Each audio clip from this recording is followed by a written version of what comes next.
তওবার নিয়তে নামাজ পড়বেন, অন্তরকে আল্লাহর কাছে ছেড়ে দিয়া বলবেন, আল্লাহ আমি আপনার আদালতের আসামি হইয়া দাঁড়াইছি, তওবা করার নিয়তে নামাজে দাঁড়াইলাম। 2 রাকাত নামাজে কয়টা সেজদা হবে?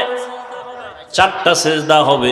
সেজদায় যখন যাবেন দিলটা নরম করে যাবেন, যাইয়া 3 বার বা 5 বার 7 বার সুবহান রাব্বিয়াল আ'লা বলার পরে এরপরে 3 বার খুব নম হইয়া চোখে পানি আনার বাহানা করে আল্লাহর কাছে বলবেন সিজদায় বসিয়া, ইয়া রাব্বি গফিরলি, ইয়া রাব্বি গফিরলি, ইয়া রাব্বি গফিরলি। কয়বার? 3 বার। প্রত্যেক সিজদায় শেষে 3 বার করিয়া এভাবে 2 রাকাত নামাজ পড়বেন। নামাজের পরে নির্জনে হাত উঁচু করিয়া ইস্তেগফার দুরূদ শরীফ পড়ে আল্লাহর কাছে এবার হাত উঁচু করে কাঁদবেন, আল্লাহ আমার জীবনের গুনাহ মাফ করে দাও।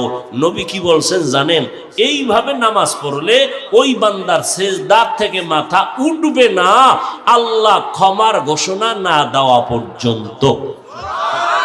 তার মানে